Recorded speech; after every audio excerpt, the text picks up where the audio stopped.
ask you a question, I'll just slide it over to you. Okay. All right, Coach. Congratulations, and we'll just start. Just kind of opening statement from you, your general thoughts of the game, how it went. Obviously, getting the win, moving on to Sweet 16. Yeah. I mean, obviously, we're thrilled with the result. I mean, first, I think it's important to say what a really good team that is, and it's been very difficult for us to play against them, obviously. But all the credit to Angelo State. They were really tough. It was hard for us to get through that game. We knew we needed to be well prepared coming out today. It was disappointing to lose in the conference tournament final to them, and then to have to turn around and play them back-to-back is a mental challenge. And so we spent a lot of time getting ready for that this week. And they did about everything they could to try to stay in that game, but I thought we had a fantastic start. We had a great game plan. The girls executed really well. We came out with a lot of energy. But to score early means now you're defending early as well, because when you're up 2-3 goals that early, the other team has no choice but to start taking chances and committing numbers forward. And so that changed the game for us a little bit.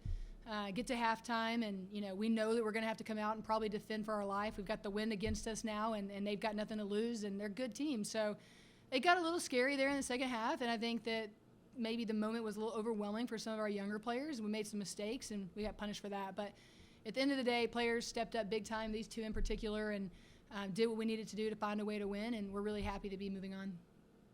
You have a 3-goal lead, and then they scored 2 within the first 9 minutes there. You're looking at the clock, it's 35 minutes. What's the conversation on the sideline? What are you saying? What are you trying to do still with, essentially, you got 35 minutes left to play there? Yeah. Well, both teams changed systems multiple times throughout the game today, and it was a constant chess match of how are we going to defend, how many players do we need back, how do we make sure we're not overloaded in our back line. And they would change and we would change, and then we would change and they would change, and it was kind of just back and forth. I think there was maybe some of that led to at least one of those goals, just as we tried to adjust and get players in the right positions and get the matchups right. So, we're trying to figure that out on the sideline. We're trying to communicate that to our players on the field, and then hopefully they can handle that information. But I felt like, especially we got through those first 10 minutes, they scored some goals, and then I think we regained our composure a little bit. And not to say that we had a lot of control over the ball, but we didn't need to necessarily. The wind really picked up in the second half, and we really needed to defend well and then see if we could get a hold of it and find some counterattack opportunities. We did. I think we could have scored another goal, but they, of course, had plenty of chances as well. And so, again, I don't know that it all looked exactly how we drew it up. Maybe the first 10, 15 minutes. There's that middle part of the second half that was a little scary, but it's the first NCAA tournament for a lot of our players, and it's been 2 years for the rest of them. So that's a different feeling than even a conference tournament final, and this was really good experience for us to have a lead, because any team we get a lead on is going to come out and throw numbers forward like that. Jenna, 2 goals in your last 3 games.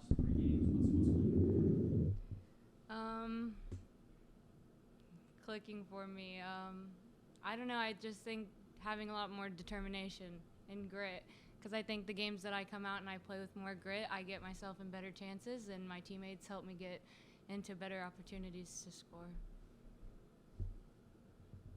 Tough loss last week. You got to sit on that for 6 days. You're going to play the same team after they beat Westminster, but you were challenged today. You came up huge. I think, what was it, 7, 8 saves, something like that. I mean, career day for you. You were terrific. So what was just your mindset going into the game, and how you felt like the game went for you? This week in particular, since of what happened last game, I worked a lot on like the mental side of the game, as well as like fixing mistakes that had happened last game. So I think kind of what got me through was just like remembering to keep my head in the game and like not worry about the mistakes, because that's kind of what got us in trouble last game. So this game I just focused, if I made a mistake, just over communicate, do what I need to do, and play like nothing happened. That what she did today is really hard. To bounce back like that after what was obviously very disappointing for her. But I felt like the team came behind her really well this week, and then she just really committed to doing the mental work that needed to be done. So we're really proud of her. Coach Lenard, how proud of your team that at the start of the second half, they came out and were a lot more aggressive, a lot more on the front foot, like you said, throwing numbers forward. How proud of you of your team that they were able to kind of absorb the blow against a really good team and then stand firm and find that structure again? Yeah, I think that's very proud, and I also think that's something we're going to have to continue to get better at. Because going, like I said, every round now, it's every team when they are behind has nothing to lose. They know their season's on the line, so we're going to experience that. I hope we experience that again, because I hope we can get a lead again.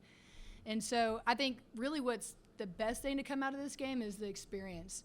Obviously win, advance, And yes, it was not pretty at some points in that game, but there's no other way to get that experience other than to go through it.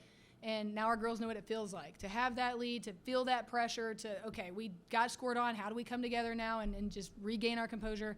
We've got an interesting mix of upperclassmen leadership and then some very young players playing some very key roles. Many of them are sophomores that never played an NCAA tournament game. So, and then one freshman in our back line who this is her first experience. So I think proud of how we just kind of did what we had to do and found a way to win, and that's what it takes at this point in the season.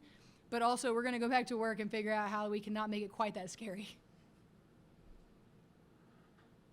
Angelo State played them 4 times just in this calendar year. Obviously, we've already discussed the challenges that face. How do you close the book on like kind of a wacky chapter and just playing the same team so many times? And even though you're not going to see them again this year, is there anything you can take away from this moving forward with these different opponents? Yeah, I mean, this one of the reasons I don't care for the way Division II does the regional tournament, because you can run into the same team 3-4 times. This has happened to us before.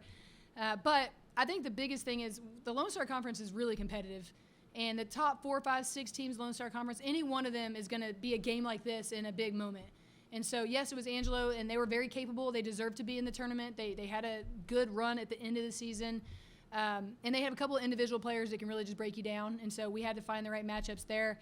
But ultimately, I just think it speaks to the strength of our conference and the strength of our region. I think we have maybe the top region in the country, and now we're in the regional final next week. So obviously super proud to be there. And as much as I don't love to play the same teams over and over again, it's nice to play new teams. I don't know that anybody gets us more prepared than Angelo does.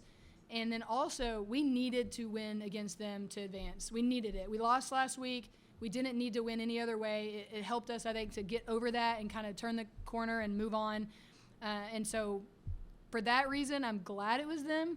And, you know, we'll see what we can learn from it. What does it say about just the state of the program now? 5 trips to Sweet 16, you've gone to the Elite 8. You essentially say 3 straight trips to Sweet 16 because you didn't have the fall championships last year. So, Yeah. I mean, just where this team is, and I know there's obviously a hunger to get past that. Yeah. Elite 8, which maybe a Final Four.